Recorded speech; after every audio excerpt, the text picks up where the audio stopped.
Yo! What's up? What's going on? Sort of back. Not really, though. Not really, though. Just taking a little break. We're just giving you a bonus of a spoiler cast. A necessary bonus here, folks. It's necessary to get back on the waves for this one. We have to do it. You know this Spider-Man is our favorite superhero. It's in our blood. It's in our bloodstream. Spoiler cast time. Radioactive spider blood. But we had to use our own rings, I guess, right? We had to get our own rings and borrow them to bring in some other voices from other universes to help us with this one. We had to make it drippy. Get the drip team in here. We got Player 2 has entered the podcast to join us here for this spoiler cast on Spider-Man No Way Out. We got MC and Murk, man. Guys, I'm here in the studio with you, but I don't think that this is my studio. I have a feeling. I'm getting tingles that it's a different studio. You getting an MC tingle. I'm getting the MC tingles. Prove that you are MC that we know. Right. You're not a variant. You see those barrels over there? Do you see those? Watch this. Barrel You pick them up. I stacked them. You see that? All the way to the ceiling. Stacking them barrels. All right. He's clear. He's checked. All right, Murk, prove yourself. You're not a variant. Prove that you. Okay, well, yeah. Check. That's him. That's him. I don't think any. Although any variant might come and say the same things. So possibly. All Murkmans are variants are horny and freaky. That's his secret. He's always horny. Right. Looking back at him, that's my secret. I'm always horny. I'm always horny. Oh my god! Now I'm just picturing that scene. Right, with a whole different way. Exactly. Whole different way. Look, and then you just unbutton shirts. Didn't you know? Now it's a sex parody. It's a sex parody out of nowhere. Now it's just like, oh my god, how did this turn into this? Down. Welcome in, gentlemen, and to this lovely spoiler cast edition of Spider-Man No Way Home. Oh my god, there's so many ways you can start with this conversation. It's just kind of tough right now. Too many ways. We should just start from the top and take it from there. Whatever you feel like spitting in, just spit it. So from the beginning, as this movie opened, let's just jump from there. Let's start with the plot. Yeah. Let's start with the plot. With Spider-Man identity now revealed, Peter asks Dr. Strange for help. When the spell goes wrong, dangerous foes from different worlds start appearing, forcing Peter to discover what it really means to be Spider-Man.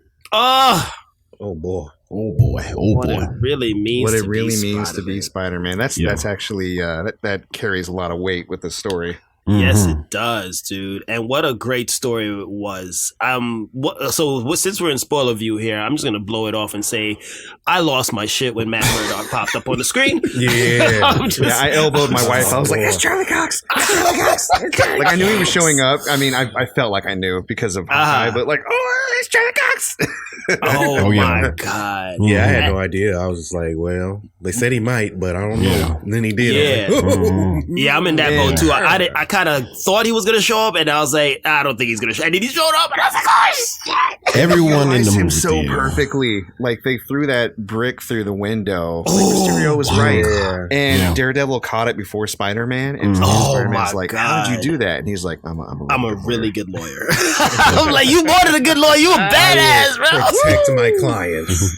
Oh, my God. And the part, it was, they timed it well with the brick because Peter was expecting him to catch it, but Peter, it was going to go in his hand if Daredevil didn't catch it. So it showed you how fast his senses are too. Like, don't sleep on that dude, bro. Don't sleep on him. So now we need Mike Coulter back. You know what I'm saying? Yeah. We got to get Kristen Ritter. We got to get that Jessica Jones. Right. You can keep Finn Jones. I don't Yeah. Keep him. You don't need him. We can recast him. Recast him. Yeah. Bring in freaking Punisher, please. Oh, yes. John Berthal, please bring him in. I want more. Yeah. One patch, two patch. They should have just showed him hailing a taxi for no reason. season, I'll be like, oh, there he is, there he is. He's going to kill somebody right now. But the magnitude of how they shot that was so brilliant, because if you didn't know who Matt Murdock was in this, it's just like, if the ones that knew, it just floored everyone from the jump. Like, oh, right. shit.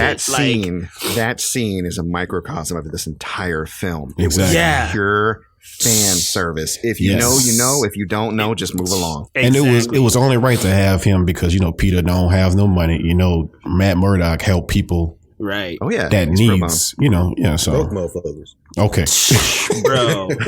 I was ready to walk out of that part too. I was like, I'm good. That's good. I'm great. That's great enough for me. I'm good. I'm solid. That was a great movie. Mm-hmm. Just for the fact that it only gets better from there, AD. Oh, it really does. And I love now that we're going forward here as the fallout from Mysterio's reveal of Peter Parker. Right. And all shit's breaking loose from the jump. I love how they did that from the beginning. Right after that movie is take place. Yeah. He went up in the school and they made a shrine to him as Spider-Man, and everybody's on board. JD Smooth, but then Hannibal Buress is like, nah, man, I don't trust him. Mysterio, he killed Mysterio. Nah, he killed Mysterio. Y'all gonna just gloss over the part where he killed Mysterio, though? Right. And that's a perfect representation of what's going on in the society at that point. Like, there's a whole other side that's saying, oh, Spider-Man's a murderer, while there's a whole other side saying, hey, no, he's a hero. He's the hero that we need. Like y'all forgot that he actually just saved the universe. Yeah, for real. Like, murder somebody, really? Right. He should have thrown out his Avengers card, bro. Man. Alex Jones. I'm sorry, J. Jonah Jameson. Alex Jones.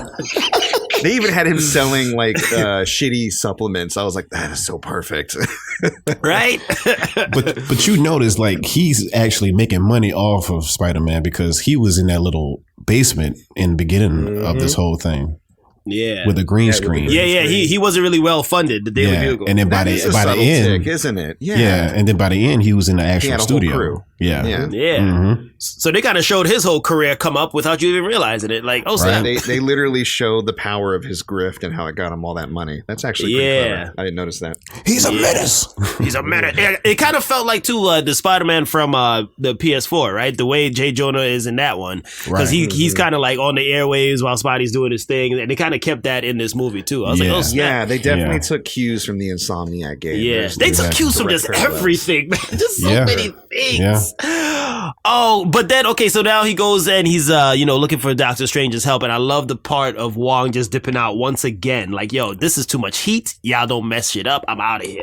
But the fact that Wong is actually been the Sorcerer Supreme this whole time, right? Since Infinity War, after Infinity War, it makes sense. It definitely makes sense. Yeah, it's hard to be a Sorcerer Supreme when you've been blipped, right? And I like how the trailers were, throwing us off, because in the trailer, Wong said, "Don't cast that spell, Strange," and in this one, he was like, "I don't give a fuck." Right. I'm out of here.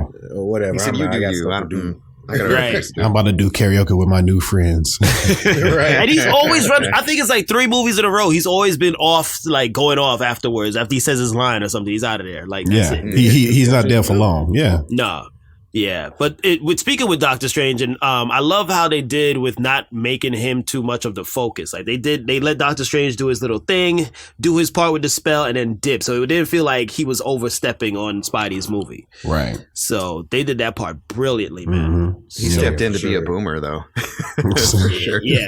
He was just like, hey, you kids, messing everything up. I'm sorry. Who was the one that cast a potentially super dangerous spell without at least discussing it with Peter first? Why did Peter find out as you were casting the spell that shit could go wrong? Everybody's going to freak out? You didn't think he was going to have an issue with that? Have you ever cast a spell before? Right. You were supposed to be the Sorcerer Supreme, right? And now you continuously messing shit up, right? Right. Yeah. What happens now? No, he bears a lot of that blame. He's going to get annoyed with Peter. You can't tell a 16-year-old that everybody's going to forget about him. Right. Come on now. Oh my God, that's messed up. But as they do this spell that goes wrong, and I was so shocked at how fast they threw in the villains from the jump. Like as soon as shit goes wrong, dude, Doc Ock pops up on the freaking bridge. I was like, oh shit, he's here already. Yeah. There's a lot of ground to cover. Yeah. Mm-hmm.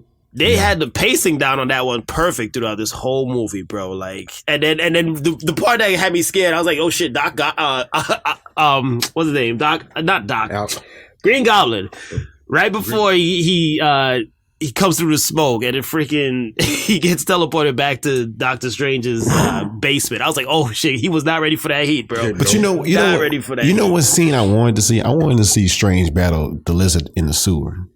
Yeah, I wanted to see that. The way they did the lizard overall was kind of. I mean, I know they have a lot of villains to juggle, but the lizard just shows up. You're right, already caught. When they all go to Peter's apartment, he stays in the van. I don't understand that. Right. And, he's just always shot in the dark or at night, which I understand is cheaper and easier to animate. Yeah. Right. But they gave him no love. And I feel like all of the actors, and this is something cool, all of the actors from these respective films have a lot to work with, and some of them are greatly utilized. Like Willem Dafoe. Oh, they yeah. didn't really. Oh, my God. They did Lizardman dirty.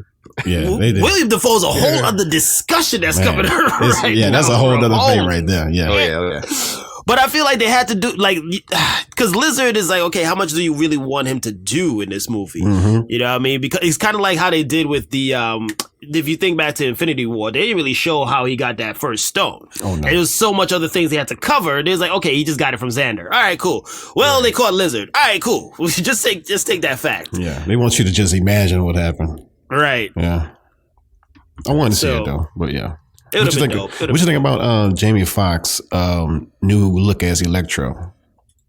Obviously, he looks much cooler Right. as himself than some geeked out nerd. Or some blue Miss Manhattan. Right. I thought that the character that he had created for the Mike Webb films didn't really shine through as clearly. And maybe part of that is just being more sensitive to people on the spectrum, because I feel like he was almost a bit of a caricature in those films. Yeah. He reminded me more of like a poorly done like Jim Carrey's Riddler. Yeah, me too. Jim Carrey Riddler. And so he definitely got more smooth, but it's just if you've seen The Amazing Spider-Man 2, the transformation and the growth of his character from that movie to this one, there's a bit of a gap. Right? Right, there is. Like the gap that used to be in his teeth when it got fixed by That said, I mean, Eels change your life, bro. Yeah, he was Jamie Foxx being Jamie Foxx. He was cool. I think he did a good job. Yeah, he did pretty good. I love the upgrade to his suit overall. That was well done. I was a little confused on, speaking of suits, I was a little confused on the Spidey suit, the black one, because I thought it was like a whole other spell suit thing. I didn't know it was just like inside out. He did the whole Fresh Prince move on that. Yeah, he inverted it because he couldn't get the stain out, which is really funny. Right. Because I couldn't see that in the trailers, though. Like, the trailers didn't really show like it was just a reversed form of his suit. It wasn't really clearly explained. So if you weren't paying attention, you might have been, you might have missed it pretty easily. I remember being confused for a bit until I was like, okay, I think I get it. Right. I didn't even catch it. So I was like, oh, sweet, a black suit. Let's go. Let's go. That's actually a good way to show a new suit without making it as, like a new here's suit. a new 20 grand suit or whatever like that. Right. Inside out. Now it makes you think, like, if he flips out all of his other suits, just flip it inside out, see what it looks like. Yeah. Well, as we'll see later, he's okay with making a suit with little. The good. Yeah. The good. I did enjoy the battle between Spidey. I knew coming in, like, okay, something's gonna have to happen where Strange and Spidey's gonna have to knock butt heads, and the fact that you see Peter's brilliance as a whiz kid as he figures out how to stop Doctor Strange in that freaking ultimate Inception realm of the Mirrorverse. I love that. I love that magic isn't like the end all be all. I love that Spider-Man kicked his ass. He blinded him with science. And math. I love that line. You know what beats magic? Mathematics. And that's what I turned to the kids in the audience. You heard that, kids? Mathematics. You too can defeat a wizard. Pythagorean theorem, you motherfucker. A squared B squared equals your ass trapped for the rest of the movie. Right. Well, for most of the Yep. No, that was very, very cool. And I'm not going to go too deep into it here, but if you guys are looking for an interesting take on this movie, I know offline we were talking about Thirsty Nerds and their podcast being pretty good. Gamer Friends, which is a friend of our show, they did a spoiler cast on this movie where they read the movie as an abolitionist text. And they were partly joking, partly not joking. But if you think about it, obviously with Doctor Strange, he wanted all the villains just to go back and die because that's their fate. He just wants them out of his hair, right? So cruel. Almost like put them in jail, let them rot for life. Whereas Peter was like, no, they can be rehabilitated. We should treat them like human beings. And I like that theme held throughout the show, regardless of the consequences it brought. It was really great. Right. And it was very original as far as like a story. You'll never see the hero trying to cure the villains. Fix the villains. Yeah. It was and it's not even his approach. Villains. Yeah. Yeah, they're like, I never fought these people. Why they here? Just trying to help them. Yeah, it was great how they had them like team up together to try to like fix each other. But from the jump, once that plan was going on, I'm like, you got that dude named Green Goblin in your bunch. That Norman Osborne. You know he crazy. And he crazy crazy. Yeah, so once he makes the decision to heal all the villains, and he's got him back in his apartment, and he's working with that old Stark tech that he has, and his spider sense goes off. Tingles. And there's so many villains in his apartment. He's not sure who it is. He's just walking around like who's and goblins in the corner. And I'm like, oh shit. He's like, But the intensity of that moment, listen, let you know how serious of a villain he is, bro. Like, he's like, yo, Peter, look, you ain't never dealt with this dude before, man. You get the fuck out of the building. Yeah, Spider-Man come out and play. Dude, that fight in Aunt May's apartment complex. Legendary. Happy apartment complex. Legendary fight. Willem Dafoe was just chewing it up. I was like, oh my God, this is amazing. Man, that scene gave him that classic outfit look. Hoodie. That scene when Peter is punching Norman and Norman just laughing, bro. Oh man, yo, he went straight. Like it was funny that he went straight Joker on him. I mean, he was Joker because he's like the Joker to Spidey, you know, like the Joker to Batman. Right. And his laugh was very like Joker-esque in Dark Knight when he started punching him. Right. Where are they? And he's just laughing like. I don't want to kill you. I don't want to kill you. Right. You complete me. They should just do a snippet of putting those two laughing at the same time in that moment, man. It was so brilliantly done. And he was dishing out some blows, bro. Body slamming the crap out of Spider-Man. I was like, God damn, he's only a kid. He's only a child. He's a baby. But that shows you right there, like Green Goblin don't care what Spider-Man he fight. No, he just want to defeat Spider-Man. And now it feels like we could jump into the William Dafoe talk. I'm like, yo, he needs to go up for an Oscar for this performance, bro. Like, for him to come back from 2001 and still bang with these dudes, like, it doesn't matter what age or generation I'm here. I'm killing it. Right. Mm-hmm. Yeah. And didn't he do all those fight scenes himself? I feel like he did most of his stunts. Yeah. I think he said he wanted to do his own stunts if he was going to do this. So. If he was coming back, he said he wanted to do his own stunts. And I'm like, man, dude, you held it down. I don't know how old he is. He doesn't look like he aged at all. I was looking to see who was like digitally de-aged and who wasn't, and luckily Alfred it's very Molina, hard to tell. Yeah, I feel like Alfred Molina probably was. But Willem Dafoe just doesn't age. I'm pretty sure he's a vampire. So he is. And then also he don't need that Green Goblin mask to look like Green Goblin with that. No, he really don't. No. Utilizing his face alone was enough. He's really good. Right. That I could watch that scene over and over. That fight scene, bro. That shit was so well done, bro. The camera angles and Peter's trying his best to use every Spidey tactic he knows, and it's just not working. But this felt like real Spider-Man move when the helicopter is outside at night in front of the building, and you see Peter just like going up the wall while they trying to figure out what he's doing and what's going on. Like just the helicopter just shining the light on Peter as he going up the building. Like, oh, this is. That whole scene was dope. That's a whole scene you bring up, GP, because that's something I noticed about this movie overall. So John Watts directed all of the, home trilogy, right? Yeah. And the first two films, outside of the action scenes, it was kind of bland. There was a lot of reverse shot, and John Watts, to me, it felt like he was just going through the motions. But this third film, I don't know if he was just taking inspiration from, the Raimi films, or if he was just trying to step it up a notch, but there was a lot of really good shots.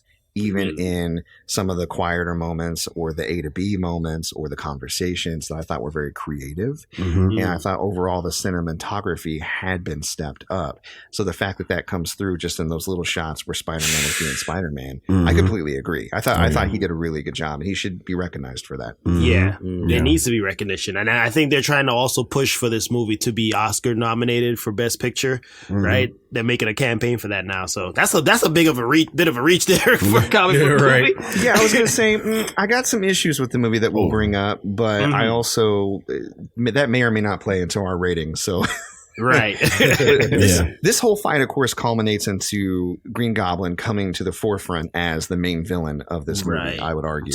Yeah, he's definitely the main villain. No good deed goes unrewarded. And he throws, he takes out Aunt May, basically. Oh my God. Now, I want to say, I thought it was a little awkward that Aunt May was like, with great power comes great responsibility. I feel like I understand after seeing the whole movie why she needed to say that line. Right.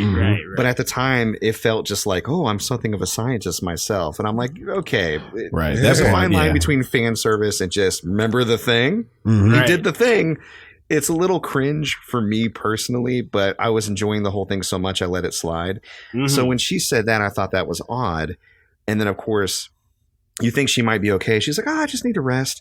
Man. Don't sit down, baby. Don't sit down. Y'all can pull out the violins right now at this part of the podcast. Well, that's the thing. And that's the thing. Spider-Man. You're so good at it. Aunt May dies in his arms. Happy rolls up to see the whole thing inexplicably. Okay, I'll let that slide too.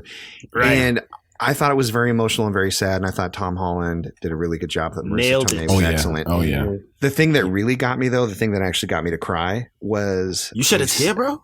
I shed a few tears in this film. Are you kidding me? No, I'm joking, because I cried like a little bitch. My eyes were wet for like the last half. No, the thing that really got me was a few scenes later when Peter is on the top of his school.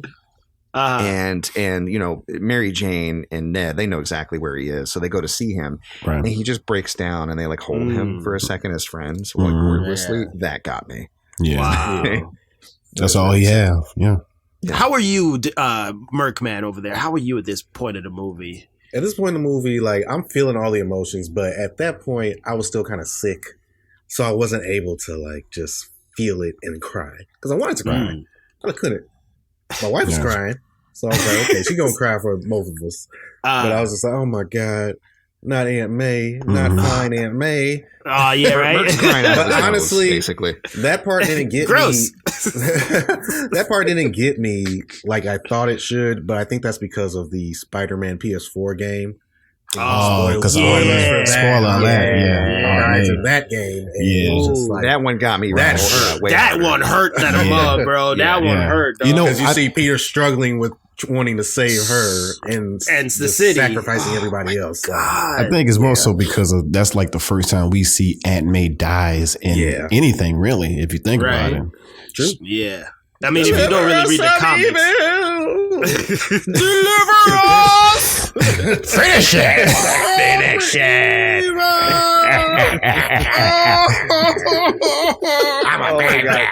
But that brings us to probably the biggest thing that we were all kind of like figuring was going to happen, but we were worried about whether or not it was going to happen. The other Peters. Peter 1 and Peter 2 and Peter 3. You talk about geekgasm. You talk about geekgasm to the extreme, bro. I melted in my seat. When you see a tall Spider-Man in the alleyway, coming through, I'm like, oh, that's Andrew Garfield. I knew it wasn't. It wasn't him. He has that kind of like that swagger in his walk. You know what I mean? Like his own little Spidey swag walk. Right. And I was like, oh my God, there he is. There he is. Man. And he went back in that role like it's like riding a bike. And you could tell he enjoys being like playing this part, bro. The way he came on the scene, like it's like there he is. This is the role that he loves. He enjoyed playing Peter Parker. Damn you, Can we talk about Andrew Garfield for a moment? Oh, we sure can. We sure can. This is full. His redemption in this film, because. You gonna make me cry again, bro. Hold on. The Mike Webb Spider-Man films, The Amazing Spider-Man 1 and 2, I mean, I think we can all agree they weren't the best ever. I mean, there are some parts that some people like and some that don't. I recently watched them all the way through in preparation for this film. And I know there were so many little things about the films I liked, but the writing and the directing held it back. And I feel like Andrew Garfield, in a better director's hands and with a better script, could have just destroyed it. Right. And I think that he proved that in this film with all the little moments that he had. And you, like you said, he has he had such great banter and immediate chemistry with the other Spider-Men. Right. And he just felt like he belonged there. And we're going to get into like the little bits here and there as we kind of tunnel our way through the movie. But just immediately, I'm so happy for him, and I want to see some Sony Spider-Man spinoffs with him in it. With him, I do. Yeah. I want to see some more Andrew Garfield. I just want to see somebody else besides Mike Webb at the helm. Yeah, I hope that Sony takes a cue from this and they start taking their properties a little serious. You can't just throw a bunch of money and a bunch of good actors at something and think it's immediately going to be good. I mean, see Ghostbusters 2016. So. But I mean, here comes Marvel showing you how you can do it the right way. You know what I mean? Because like all of the other, like with Tobey's and Garfield's Spider-Man, I mean, they got a whole bunch of villains thrown into there. Well, Tobey's was the third movie, and I guess his own was the second one, and it all flopped. It didn't hit hard. And here they throw in not just more villains, but more freaking superheroes and side heroes, and it gelled all so well. I was like, there you go. This is why you put stuff in Marvel's properties' hands. Just let them do it. Let them take care of the thing. Also, and better in defense story. of Sam Raimi and Spider-Man 3, he didn't know anything about Venom. He wasn't interested in doing a Venom story. Right. Sony he was forced to do it. Right. He was forced to do it. And so when you come in, when a director's already crushing it and you really try to take the reins from them, you get something like Spider-Man 3. Now, going back, I have to admit, I had so much fun with that movie rewatching it, just knowing what I was getting into. Oh my God. He had but I, like you said, you throw too much stuff in there, and Sony obviously had way more hands-on with the Amazing Spider-Man series, and it shows. They need to back up and just find people who are passionate about, the art and let them do their art. That's the lesson. And there was much art in this movie because I enjoyed. I'm going to bring it back to the emotional aspect of it. This was one of the most emotional freaking superhero movies I've ever seen in my life. Sure. And for the way I love how they let the moment just be. They didn't rush through it. They didn't put in some kind of corny joke to like lighten the mood and ruin it. They let Peter cry, and we let us cry with them. It was so perfect, bro. I was like, yes. That's such a good point you're making, AD. That Marvel, one of the things that a lot of people complain about MCU movies, and I've noticed this too, they can't just let emotions lie or let something sit, especially if it's got a lot of weight. Like that whole scene with Peter crying and breaking down. Somebody's got to get hit in the head with a rock or something. Something out of nowhere, right? Yeah. Yeah. And they didn't do that in this film, and I really appreciate that too. That's such a good point you brought up. What do y'all think about Tobey Maguire coming back as Spider-Man? What do you mean? What we think, bro? What kind of question is that? She was hiding through dressed like a cool youth pastor. Let me hear. Murk a little quiet over there. I don't know if he trying to hide his emotions. I think he crying over there. Oh man, I'm sniffing. Sniffing. Murk, when you saw Tobey, bro, what was your thoughts, bro? Yeah, I was like, it's just like him just step through, just kind of like, I'm here. Because that's kind of like how he played Spider-Man. He's like, right. You showed up on the scene. Did I take a wrong turn somewhere? Right, exactly. I was looking for my shoe. Showed up like, I've been there, I've done that. I can tell y'all a few things. I like that he kind of soft-mentored both of them. You know what I mean? Yeah. The whole conversation when they're in the lab trying to remake cures for the villains, and Toby's like, you can find somebody, because Andrew Garfield is just beat down at this point, right? Man, and you didn't realize how hurt he was still feeling from that loss, bro.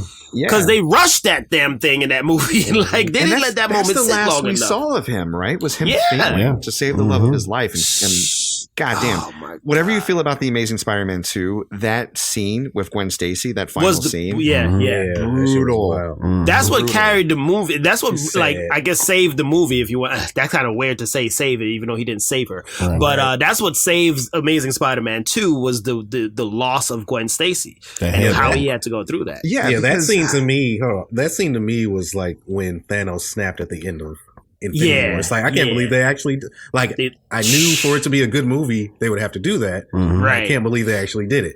Right? And Thanos snap are like on the same level for me. And that show that snapback of the head on the floor. I was like, hey, y'all could have edited that part. And snapback.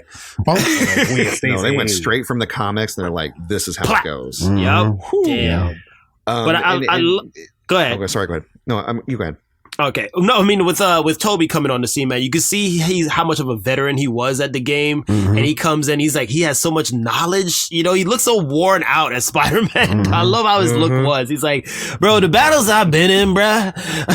And you bring back one of my villains, bruh. Why? Why are you doing this? Now I have a question. Okay. Now, this is supposed to be years since Spider-Man 3, right? Yeah. Did he have a wedding ring on his finger? Is he married? Like, yeah, no, I'm talking about Peter. Here's Peter Parker. Is he's married to? I think he's married to Mary Jane. I think he is, man. That's why I was like, did you see? He did say it was. He said it was complicated. He said he's making it work. Yeah, right. Yeah, he's making it work. So Facebook status is complicated, right? Go check his shit right now. But that's what I'm saying, because he's worn out. You know, maybe the marriage and the struggle of his marriage is making him look so tired. But he just had those bags under his eyes. I was like, damn, bro. And that's another thing, man. This movie make me want to be curious on what's up with their universes. What's going on? Right. Like, let's go back to both of their universes and see how they've been doing since this happened. You know what I mean? That would be so interesting. Let's see Andrew Garfield lose his shit. And like you said, he stopped pulling his punches. So I'm like, killing villains? Yeah. Putting holes in somebody's heads. Right. You whipping somebody's insides and pulling them out their nostrils? Damn. And that reminds me of the Spidey back crack scene. I love everything about that. Oh yeah.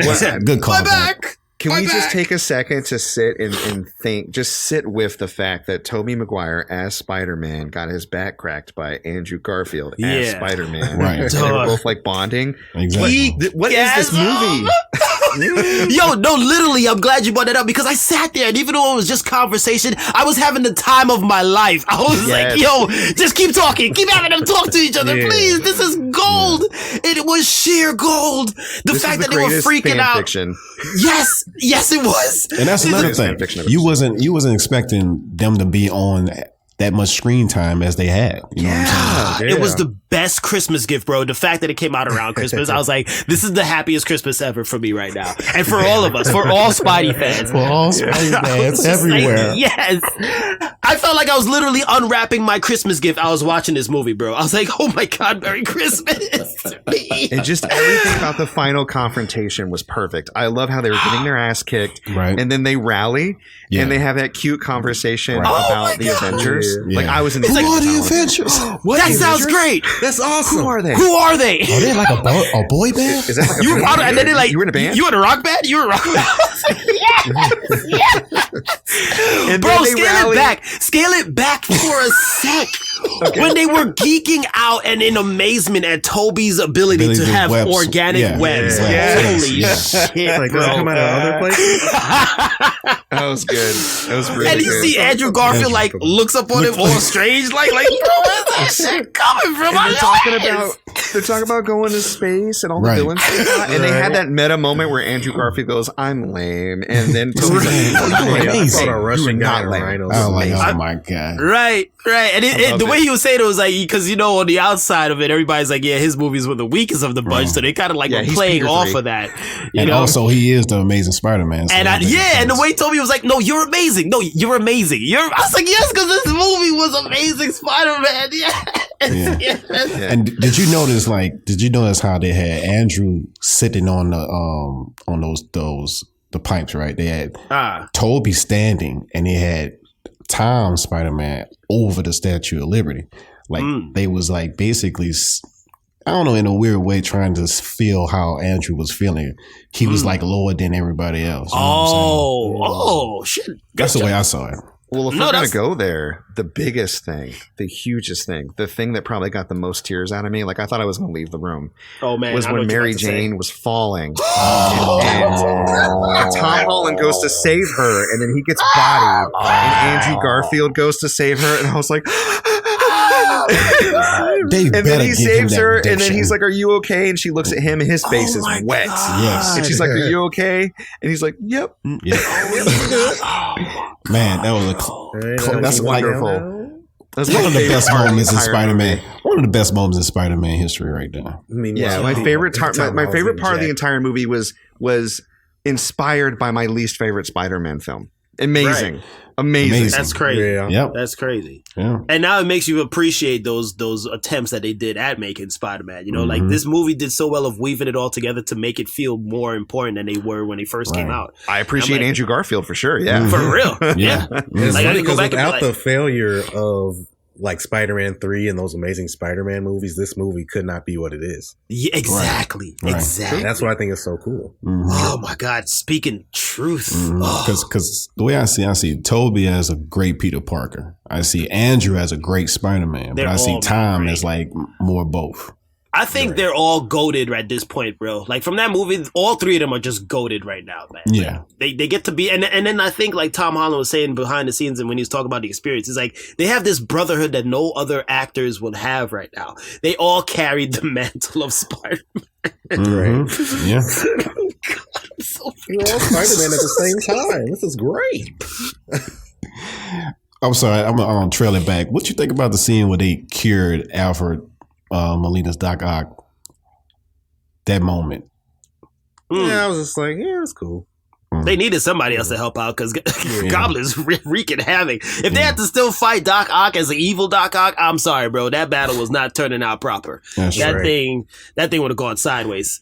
But And then the next thing that I'm glad they didn't do, because I was counting and I'm like, oh, there's people talking like, oh, it's like Sinister Six, but it was really just 5 villains that they were fighting, right? it actually technically was 6. Was it 6? It's just Venom didn't just show up. No, that's what I'm saying. And if Venom popped up, because I was thinking if it was going to be 6, the 6th person could possibly be either Vulture or Venom, because Venom was wasn't he teleported to this universe somehow at the end of that crap ass movie? Let there be Yeah. Hey, Yeah. The one we didn't see. it was all right. Okay? Oh It was God! okay. Oh God! Please don't do that. It's the holidays. Don't bring that up right now, bro. So I was like, okay, Venom pops in, then this is all hell break loose. I'm gonna need some more Spider-Man because that was gonna be too much. Goblin, I feel, was just too much to handle for these 3. Well, it was actually only 2 Spider-Men that fought him, right? It was Toby. Was it Toby and Tom that fought him? Garfield had no piece on them. Did Garfield get a piece of him? I can't remember if Garfield had a piece of him. It's too many Spider-Mans. Yeah, See. But I want to bring up something that Gamer Friends brought up in theirs, and that's that Peter hadn't fought a villain that had like a mental illness, basically. Like all his villains were like doing things for like money or out of anger, right? Yeah. And I just thought that was really dope that they brought that up, because I was just like, wow, yeah, Green Goblin's actually like, for lack of a better term, he's crazy. Right. And they He's just handled chaos. it well. They handled it well too, because like you said with Doc Ock in that scene where he was cured, he was like, the voices, they're gone. Yeah. And you see how that just kind of clears up and allows him. I mean, everybody was treated with such care and humanity, and I think that's just really, that ties into the theme here. So right, yeah, just care for these villains, even though they're villains. Even though he wasn't in it, Flip Marco was necessary. Wasn't he? Was more of a reason to do what he do, right? Who? Flip Marco. Sandman. He was another one. He was just there, and he's just, I'm trying to get back home. I don't trust you. Sand everybody. I did like how some he of them helped, were there how he just helped for the Peter reference at of the first. fan service, I think. Right. Yeah. Mhm. Oh yeah, I liked for real. how That's he helped Peter at first, because he was like, "Hey Yeah, that Peter, was it's dope. me." And then as soon as he realizes it's not the same Peter, he's like, "You're a bad guy." Right. He's just like, he just gives into peer pressure way too easily. Yeah, for real. Well, I mean, that's Damn his it, we need to whole fight arc, Spider-Man. All right. That's right. So- Listen to the black guy. Oh, but okay. The next moment that I lost I like almost like fully vanished from the theater and just blew up was the shot of all 3 Spider-Men web sling into action Oh man. with the moon after in they the rally, background. And they just, that was so cool the way they worked together. The little part you see where Where Tom pulled both of them with their spider webs. Oh, yeah. My goodness, that was a good That's scene. some synergy right there. That's some Spidey synergy. Yeah. It was so glorious, man. It made the past 20 years feel so great. I was like, I love life. I love that this is the life that we got to live. And also that shot where you see both of their spider sense activate, and you see all three of them faces on the screen. Mm-hmm. That was a good scene too. Man. Oh my God, that was brilliant. It was so well done, man. Mm-hmm. The best Spidey gift ever. Mm-hmm. While we're still geeking out on these things, we do have to bring up some bad points. I heard MC had some gripes. I want to get into the gripes. Yeah, let's critique this film a little bit. Yeah. This ain't perfect. Yeah, it ain't. Right. I have some nitpicks. I'm not with it. Full Metal Murk. Do you have zero nitpicks and zero critiques of this film? Is that what you're trying to say? Yeah, pretty much. I mean, okay, like I'll try to come up with some counterpoints for you. I'm gonna try to write something down right now. I don't know. Yeah. I'm gonna try to find something. No. Some of these are gonna be legit. Some of these are gonna be nitpicky. Feel free to push back against any of it. This is just what I noticed. Okay, first thing. Okay. You're on the bridge. Doc Ock fighting Tom Holland. Goblin shows up in full Goblin attire, and Doc Ock says, "Osborne." Now, here's the thing that I take issue with that. Doc Ock knows who Norman Osborn is. Doc Ock probably knew that Green Goblin existed. How did Doc Ock know that Green Goblin was Osborn? Because Peter kept that a secret from everybody. It could have came out. It could, yeah. It could have came out. That's probably came out. Okay. Probably because that's probably a plot hole, a small plot hole there. A small baby plot hole. Yeah. Yeah. There's a lot of things. Sorry, there's a lot of things that happen in this movie where you can just kind of be like, it probably came out. Oh, I probably found out. Whatever, and just move on and not try to think too hard about it. But we'll see. Okay. Electro was talking to Andrew Garfield and said, "Man, I thought you was black." Now the spell is everybody that knows Peter Parker is Spider-Man. How did Electro come through this universe if he didn't know who Peter Parker was and that he was Spider-Man? I got it. I think he was. But I thought did he say I was hoping for a black Spider-Man? Yeah, I was thinking he was like, man, because he was defeated. He's like, man, I seen you and I just thought you'd be black. Right. Like, I'm sorry, man.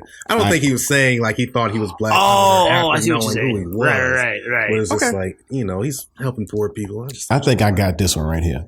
When Electro blew up right at the end of okay, what if like he was about to go full energy? What if his essence was inside one of the cell phones of Gwen Stacy or Peter or whatever during the whole battle? And then after that whole battle, Andrew take off his he just don't remember that he's Peter Parker. Electro was in a cell phone this whole damn time. Right. Thanks, GP. Oh man. Okay. That is kind of all right. That'll fill that plot right there. Good job. The spell at the end. At the end. Okay, I've already said that I complain about Doctor Strange being a bit of a douchebag with his spell at the beginning. That's fine. Whatever. We'll move on for that. The spell at the end where Spider-Man goes, okay, I want everybody to forget Peter Parker existed. Okay? Mm-hmm. That spell is cast and everybody forgets. But Aunt May is still dead, which means that everything that Peter did in the world that affected the world still exists. So even though everybody forgot that Peter Parker existed, nobody decided to look at their cell phone video. There's not old episodes of J. Jonah Jameson's show that talks about Peter Parker. Like all that is all of a sudden gone. So which is it? Which physical evidence or attributes of the world that Peter affected gets to stay and which gets to leave? And how is that not integrated in the spell? Didn't make any sense to me. I think it's all there. I think it's just blurry to people that see it. I think they see something else that's not that.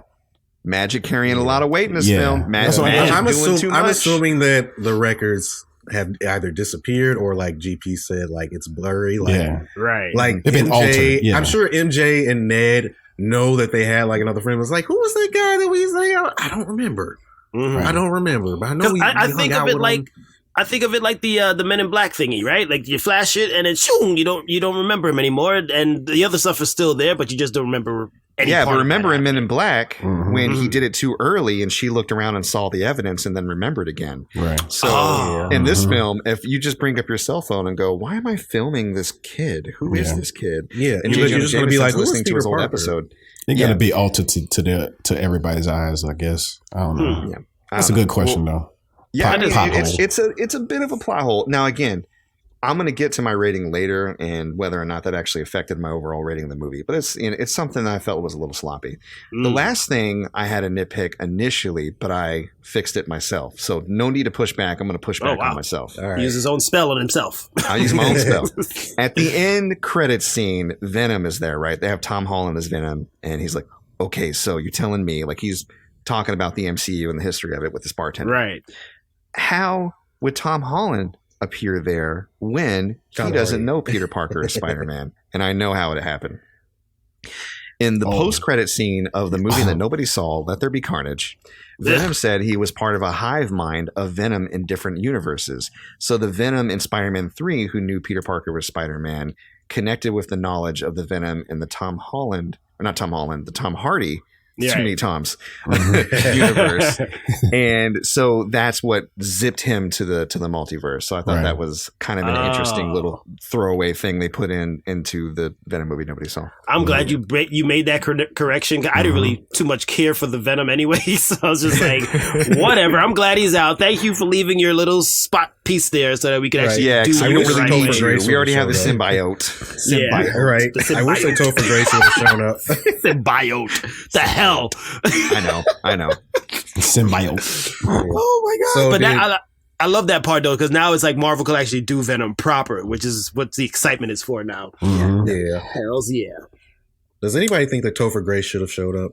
No. Just as a throwaway like joke. No, because he was the one villain that they didn't really, even in the original films, they didn't get right, and everybody knows. Oh, come on, he likes being bad. It makes Sony already rebooted Venom, but they don't want to do another Venom. Never wound, but you can't kill. Get the hell out of here. Personally, yeah, man, I didn't like Topher Grace as Eddie Brock. Man. Well, no one did, but still, nobody. And nothing against Topher Grace. Even Topher Grace didn't like Topher Grace since he was like, "What am I doing?" Imagine everyone being invited back for No Way Home except for no reason. Except you. Ouch! Legit. They probably invited him, and he was like, "No, that's all right. Nah, bro. I think that invite is not sent, and he's still waiting for it. Like, bro, I'm in this movie, right? I'm in the deleted scene or something. He tried. No, I think I saw when he came in, bro. In the end, when Doctor Strange lost all control of the spell, there's a lot of beings coming through. I think I saw Topher in there. You saw Topher, just regular Topher. He's just trying to pop his head in. Peter, he's trying to come in. Forget that everybody knows Spider-Man. We don't need Topher Grace. That reminds me of one more nitpick. And again, this is a baby nitpick, but the Spider-Man just kind of knew that they were in the wrong universe, even though all the villains didn't. And they kind of glossed over. I feel like there might have been an extra scene where the new Spider-Man figured out that they were in the multiverse, but I get why they may have cut that, because then the reveal of them coming through would be less dramatic. Right. It's just there were a lot of beats in this movie. I know that AD, you said that it was perfectly paced. I feel like there were a lot of things that just fell into place magically in order for it to be paced the way it was, and that just. My brain had to like do a couple of flips on the gymnastic map in order for me to keep watching the movie. You have to do a couple of flips in the mirrorverse. Like, what the fuck is going on? I was like, perfect 10, let's go. So, but no, I love the movie. And, going back to Electro thinking that Spider-Man was black, I like the little, there's got to be a black Spider-Man somewhere. Yeah. I feel like Miles is coming. It's coming, bro. It's already there. That brings us to the end of the film. Been there. And we finally have that Spider-Man that everybody's been complaining that we don't have. That street level, poor, downtrodden Spider-Man. The one built out of tragedy. The one that doesn't have a billionaire friends or a bunch of money. We have that Spider-Man. We go. No more quote-unquote Iron Boy. Right. This was a soft Iron Boy. This was a soft reboot of the MCU Spider-Man. It was a well-crafted 4 years in the making reboot that we had no idea what was going on. Right. World's longest origin story. Exactly. Right. Yep. And I would love that at Spider-Man at his most lonely, that's when he meets Miles and they form like a friendship. And that kind of helps build him out. And Tom Holland's Spider-Man dies, and then Miles. And maybe Daredevil is his surrogate father figure, because level. And they're fighting Kingpin. Kingpin, bro. Oh my God. But the magnitude when you think about it and how they crafted this Spider-Man that we have now is what floors me, bro. That's what floored me at the end. Like, this is the actual Spider-Man that we've been wanting from the jump. Holy shit, they did it. They did it. And that's what hit me hard, was like, okay, he's in a broken down apartment apartment. Nobody knows who he is. He's on his own. He is actually now Spider, quote unquote, man. Like, nobody knows Spider-Man, GED, class of 1999. Yeah, and also that's like that kind of makes sense for Aunt May to die to take over the Ben Parker role as the person that died for Peter because we didn't see that in the previous film. They kept using Uncle Ben. They just using Aunt May for this one. My thing was I've never heard they never mentioned anything about Uncle Ben. Period. He might not have an Uncle Ben. Right, he may not. So it was kind of awesome that they just kept Aunt May as his Uncle Ben. I was like, oh snap, because then when they explained it with the universe, like, oh, they said that right before, they said the line right before they died, the great power comes great responsibility. Well, they did when in Civil War. Infinity War, right? They did. It was a Civil War. Yeah. Oh yeah, Civil War. Yeah, when Iron Man goes they did mention Uncle Ben? Peter's apartment. Yeah, Peter was talking about Aunt May going through a lot since they had a loss. Oh, I see. Well, maybe it just was before he became Spider-Man, and so it affected him as a civilian. And it was not connected, or could be construed as his fault or through his actions. Right. Yeah, this was his transformative death that kind of brings him to the responsible Spider-Man that we know. Yeah, and the man that, I mean, because this whole time he's been a boy, his whole time in the MCU, he's just been like a boy. Like, oh, look, he's a comically funny guy. Nothing bad happens in his life. He's all happy-go-lucky. Now he's like, fine. No. It was fine. It was great. Refreshing at the time, right? You're like, well, good. We don't have to retread Uncle Ben. We don't have to worry about all, it was different enough. Right. I liked it. But, that's not the core of who Spider-Man is. No, it's not. And then the beauty of, and that's the thing, the essence of being Spider-Man and why we love him is the struggle. Is the struggle of the tragedy. The tragedy and trying to live a normal life. And it's so hard, but you have these awesome ass powers.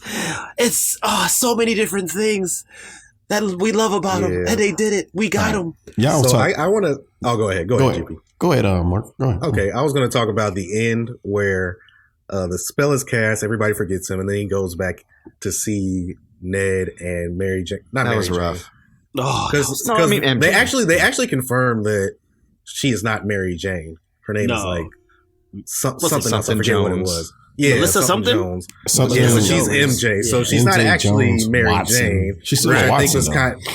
Which I think is kind of like cowardly on the studio's part because they're like, oh, she's black. She's not. She can't be Mary Jane. She's black. So they're like, okay, she's not actually Mary Jane. But anyway, her name can't be Mary. Her name can't be Mary because she's black. She can't be Mary Jane. No, the way the Spider-Man loves black girls, so I mean, I'm just saying. But yeah, and when he goes in there and he just decides not to tell them, there's this real funny post I saw on Facebook. They said Peter Parker a good one because that had been me. I'd been crying and throwing up, talking about, "Hey, it's me." Oh, man. It was very subtle how they did it too. They revealed the Band-Aid on her forehead, and then in that moment, you just saw it in his face. You're like, "Fuck, I'm gonna get her." It's like they're legit better off without me. They are. And like you said, that subtlety of the Band-Aid, bro, it's like you hurt those that you care about if you are Spider-Man. And if they are known to you to be a close relative, they are gonna get hurt. That's being Spider-Man, bro. Right. But that was his biggest moment of growth because I'm sorry, go ahead, Murk. I was saying, now does he even try to have relationships with people after making that decision? Does he become a loner? Is he an Andrew Garfield now? We don't know. Right. Exactly. If he's not holding back his punches anymore, bro, I'd love to see that. Let's see that. Now, that would be cool if they show the college years where MJ comes back as more of a redhead MJ from the comics as Zendaya. You know what I'm saying? And they rekindling their relationship all over again. Yeah. Even more of the first thing I thought of was 50 First Dates when he have to make the girl love him. Man. That's every day. That's every day. I'm like, you just got to do what you did before that, hit on the heartstrings if you want her back. But all over again. You don't want to do that because you're going to get hit in the head or even worse. Yeah. Right. I think if I was Peter, I would go to Doctor Strange and ask him to wipe my memories. You know what I mean? Right? That's carrying that love with you and knowing that you can't have that anymore, that's kind of torture. Heartbreak Hotel. This is the Heartbreak Hotel. So we haven't even talked about that last fight with Peter and Green Goblin. That shit bring that in. Bring that back. Down. Bring that. Ooh, that was Street Fight. I felt every punch in that. That was like one of those. Still just like, come on, Peter, that's my boy. one of those takedowns from Spider-Man PS4. Bro, yeah, so it was when was. He webbed down to punch the ground. That was it. It in the ooh boy. Shit. And you could see the anger in him, bro, with every swing. I was like, damn, bro. You just heard the speech from your other two Spider Boys, and you still gonna go off on this dude. That's what was weird about it. They kind of prepped him going into that fight as ready to forgive the Goblin, and then he kind of relapsed. He said, screw that shit. You know, yeah. I get it. In the heat of the moment, you're like, you know what? Yeah, forget it. He said, I'm gonna kill him. I mean, how long did he know those Spider guys for? I mean, it's only like a couple hours. So. I'm not really gonna hold their advice that deep. I'll just tell Toby like popped in and like used all his strength to try to stop Tom. He didn't say a word. He was just like, this isn't right. Like just with his he used his eyes. Yeah, that part got me. I was like, oh my god. How they all I really felt that. I felt like Tom Holland was really ready to kill him. Yeah, man. He was going to. And then the part that did it for me was when he tried to push it past Toby. Just a little more. He's like trying to force it down just a little more. And Toby like, nah. Man. Let it go, bro. Let it go, bro. Let it go, bro. I stopped the train, bro. You ain't finna freaking overpower me. You ain't a train. Bruh, I killed him earlier. Well, he killed himself. I knew that stab was coming though. I felt that stab coming from a mile away. I was like, you right in front of Goblin. He's gonna stab you. He's gonna. But then it was funny though. Andrew Garfield's like, you're in so much pain right now. He goes, right. I've been stabbed before. Dude, I actually thought that he got paralyzed. I thought he was paralyzed after that stab because like stabbing his back. Yeah, it would have sucked. Yeah, I love that scene though. He's like, you're in a lot of pain, aren't you? Yes, she was like, yeah, I've been stabbed before. Oh my god, that was beautiful. That fight scene was beautiful. Man, that goodbye moment between all the Spider-Man and when he said, "Okay, I gotta go," and he came back and hugged him. Oh my god, bro, that was like ending of Lord of the Rings, Return of the King when he had to go off into the ship. And he's hugging him goodbye. It had that kind of weight for me, bro. I was like, oh, man. Yeah. That sucks, I can't wait till this comes to Disney Plus. I'm going to grab a box of tissues and watch it all day.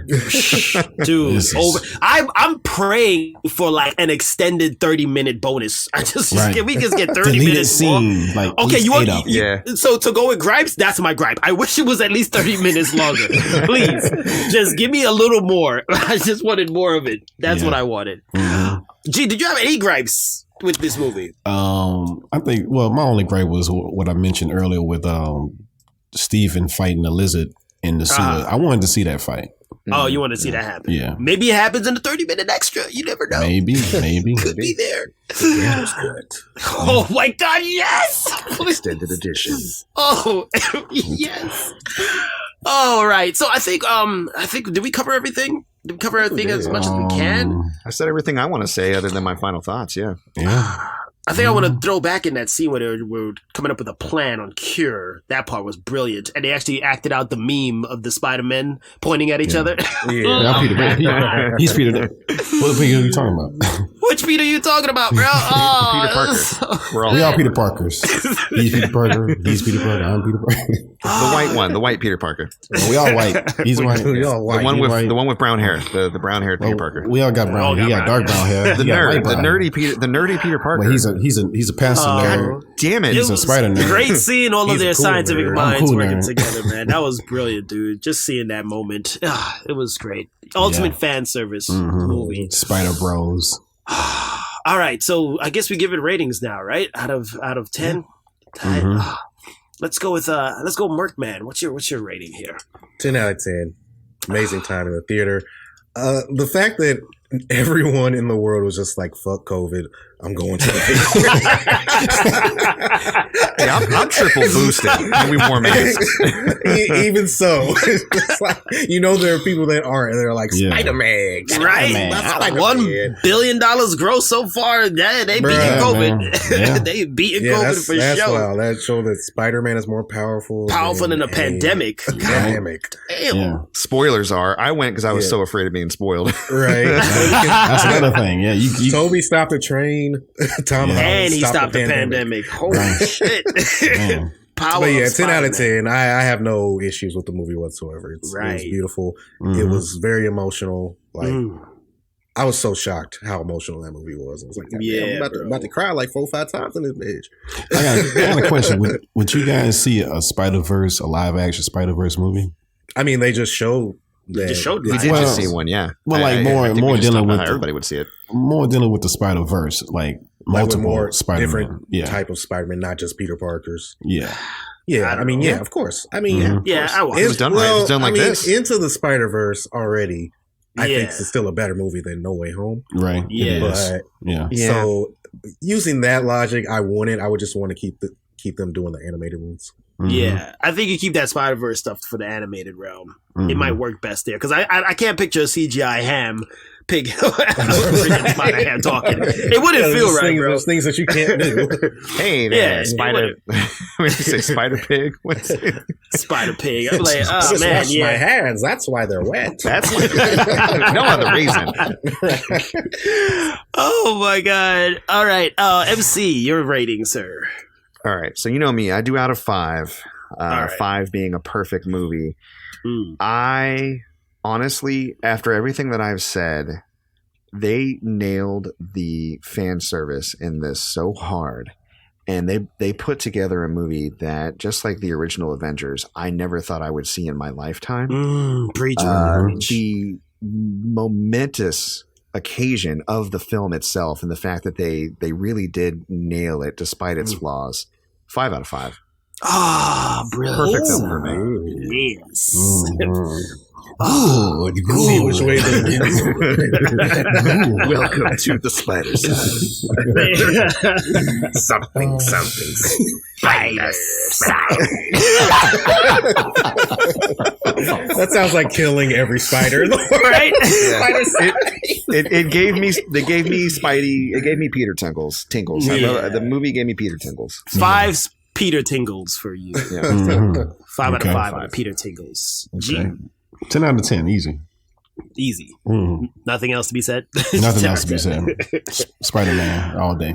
Oh, yeah, man. I can't believe they did it. And like you said, MC, I can't believe they actually pulled this thing off like they did Avengers, bro. And then, like, for me, I feel like this Spider-Man movie has equal weight with Endgame and Infinity War, for me, personally. I'm like, you could put that movie up. And the box office speaks for itself, too. I think it's right. Did it beat Infinity War on gross so far, on opening day gross? I think it did the most in North America. I think. Yeah, I think it's up there. It's Infinity War, Endgame, and now Spider-Man: No Way Home, and it's well deserving of that for all these reasons that we just said. Yeah. So it's a perfect 10 out of 10 for me, bro. Like perfect Christmas present, perfect present for anything. It's our favorite superhero, so we gonna automatically. I mean, even if it wasn't, bro, and you just watch this movie for the hell of it, come on, bro. Yeah. It was awesome. It was awesome as a movie as itself. It was so entertaining, and it had the emotional stuff, so it wasn't just all freaking happy explosions everywhere. It was a well dialogue, you know. Dialogue was great. The action was perfect. The emotional buttons hit when it had to. It was just perfect, man. Perfectly done. So 10 out of 10. Yeah, and the second post-credit scene. Can we do that now? Yeah. Doctor Strange and the Multiverse. We looking at you. It was basically a whole ass trailer. Yeah, the trailer did drop like a few days after I saw the movie, so like a few days ago. But it was. But I was like, oh shit, they doing it like this now? Is this what we should dropping trailers at the end of the thing? I hope that's how they doing it from now on, bro. Doctor Strange will return. I think they did that more because of Doctor Strange was in there. Guys, Sam Raimi is directing a Marvel film again. Can we talk about how awesome that is? Clap it After everything that happened to him in Spider-Man 3, he's like, you know what, guys, I'm back. You convinced me. Yes. Back for the throne. Oh my God. I love the setup too. Like, Doctor Strange, you done some shit these last couple years, and you need to answer for it. It's coming up. Oh my God. I just like how everybody's messing with the multiverse at the same time. Like it's nothing. Like, yo. they don't care. Oh, it's coming to a head for sure. Like, they have no idea what they're doing. Like, Loki's messing with the timeline and all this stuff. Like, bro, somebody's got to answer for these crimes, bro. And it's like, is the timeline, or different timelines, different from the multiverse? Like, what? Like, it's just so much different stuff going on. So many different things. And I love in that trailer, we see the man who saved the What If series, the evil Doctor Strange. Yeah. Now you guys see What If. It's canon, guys. That's my question. Is that the same one? Because he redeemed himself in a way in What If. And well, you know what? It still could prison. be. Yeah, it still could be him, and him not be evil, and them just playing it off like he is evil in this show or in the movie. And regardless of whether he is or he isn't, watching What If, I think, prepares you for the concept of it. You know? Right. Yeah. So what to expect. The wish that we had when we saw those episodes with the evil Doctor Strange, like remember we were asking for that to be live action, and here it is. It's coming. So we're gonna get to see Doctor Strange versus evil Doctor Strange and all his tentacles. Yeah, Marvel's getting real crazy with it because the fact that they did the What If series, they were like, this evil Doctor Strange character is going to be a hit. And Doctor Strange and the Multiverse of Madness is already in production, so it's it's already finished, right? Like is it finished? Yeah, it's finished. Yeah, I think it's done. It is finished. It comes out next year. And then you throw in Wanda, Scarlet Witch with her new awesomeness. Ooh, shit. I just think that they're gonna trip us out with something. They're gonna think they acting like we know what's going on, but we have no clue. No, I keep seeing so many like theories and quasi spoilers, and they're just like, I'm like, Jesus, is all this really going to happen? Right? Because if so, this might be bigger than Spider-Man. For real. Yeah. But even if it is, you can rest assured that Marvel Studios is going to do it proper with their movie products. Oh, yeah. Kevin Feige rarely misses. He rarely misses, guys. And this was, that Eternals one was that shit was on my miss. That was a miss. That was a fucking miss. You haven't seen it? Yeah, I'm waiting for it to drop on Disney Plus pretty soon, but my expectations are pretty low. Oh, bro, yeah. That's a whole other thing. Watch it more of a story than a superhero story. Yeah. But other than that, with their main stuff that we've had, our main pieces, they do it proper with them. So I can't wait. Spider-Man Far From Home proved that they could handle it and the scale. So Doctor Strange or whatever comes next, they got it. They definitely got it. Yeah. So I think that's it for the spoiler cast, isn't it? Went by so quick.